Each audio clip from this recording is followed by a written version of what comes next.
So I'm going to assume you have seen all the episodes as you clicked on this video. Of course, there might be some spoilers in this video, so if you haven't watched all of Falcon and the Winter Soldier up to episode 6, you might want to watch this later. If you have, welcome. You can drop your own ranking in the comments if you like. Now let's waste no more time. Hi fellow Disney Plus watchers, this is Thoughts After Disney Plus Watch, where we review everything new Disney Plus coming out, and I'm glad you're watching. I enjoyed a lot about Falcon and the Winter Soldier, and I would say it's a good show overall. Some episodes were amazing. The show isn't perfect. Sometimes the themes of unequal treatment and belonging get oversimplified in some modern day politics statement. Sometimes the plot felt a bit rushed, so here and there the show felt a little uneven, but overall it was very enjoyable and well realized. I'm going to rank the episodes. I won't go in great detail or name every aspect that I like or dislike. If you want to go more in depth, there's a link in the description or on the top right where you can find my thoughts on all of the episodes.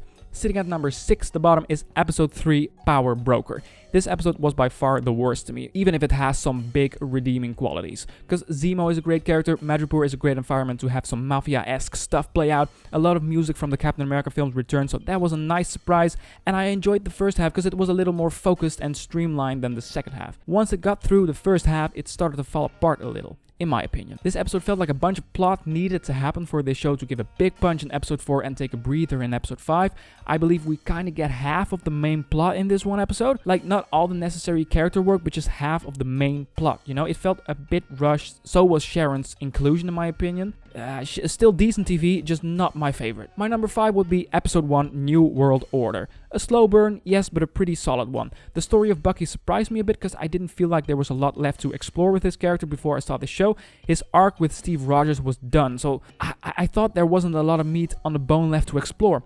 I was wrong, of course. His struggles to redeem himself and making amends and all that was well portrayed in this episode and was a good starting point for his arc with Sam. I enjoyed the fact that Falcon is now a fully fledged character instead of an action figure. The episode did a good job. It did nothing crazy. It was what I expected of the show, kind of. It wasn't that memorable on its own, but in context of the show, we needed some time with both of these characters to understand where they're coming from. On number 4, I got this week's finale, episode 6, One World, One People. I did really enjoy this one, except for a few things like Sharon Carter, Batroc, and some of the action. Don't get me wrong, the action is pretty decent. Just sometimes a little too busy, jarring, and dark. The reason this episode is still pretty high up my list is because of the Captain America monologue. What a great message Sam gives to the world. It's relevant in the Marvel world, it's relevant here. It's about putting governments in check. The Flag Smashers were really fighting for, about what it means to pick up the shield, how to deal with the world watching you all the time. It was everything this show is about. I can go on and on about this scene and this episode ultimately, but if you want to hear me mumble jumble some more about the finale, you can hear my thoughts in the dedicated video. Now let's proceed to number 3. But before we do, if you're interested in a ranking of all the WandaVision episodes, because I will do more rankings in the future, I like them, you can find them listed on the right in the description or on my channel page. And before we move on, did you know I'm currently the only review channel on YouTube that is specifically Disney Plus? You'll have an idea on what to expect. Click that button and hit that bell if you want to follow along. Thank you so much. Number 3 is going to be episode 5, Truth. Once again, a nicely slow burn where the plot takes a back seat and the real story and themes take front and center, and that is when this show really shines. The story of Isaiah has really grabbed me. The Bucky-Sam relationship gets stronger as Buck realizes that he was projecting his loyalty to Steve on him, if you know what I mean. Really an episode about what it's like to make the choice of serving the country or being a hero. It kind of got to the core of what Marvel is about, if you think about it. A lot more to discuss, but hey, let's move on. On number 2, I've got episode 2, The Star-Spangled Man. What I was expecting of this show was like an espionage thriller with maybe some Marvel humor thrown in there.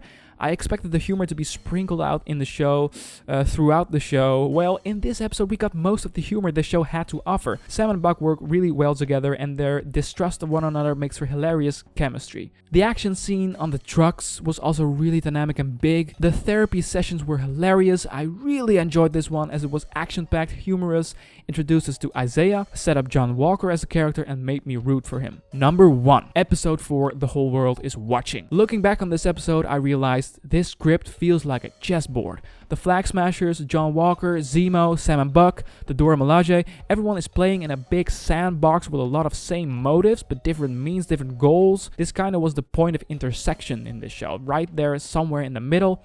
This episode was amazing. Up the stakes, put everyone head to head ended on a great scene where the context of the Captain America icon is completely turned on its head. The Dora Milaje did feel like an extra tacked on thing. It made sense that they don't agree with Zemo being free and walking around, but they felt like something extra, you know? But the storyline could have been easily written out, especially if you look at episode 5 where Zemo is easily put to the side. So the Dora Milaje, I don't know, but the episode was so impactful and great. You can't have it all. Pretty much everything else was handled very well in this episode. I'm thinking about wrapping this up. Thank you so much for taking the time to watch this ranking. If you got one yourself, be sure to drop one in the comments. I'm back next week with Mighty Ducks Game Changers and Big Shot, and of course I'm doing Loki, Bad Batch, Monsters at Work, all that good stuff. For now, have a wonderful day and see ya!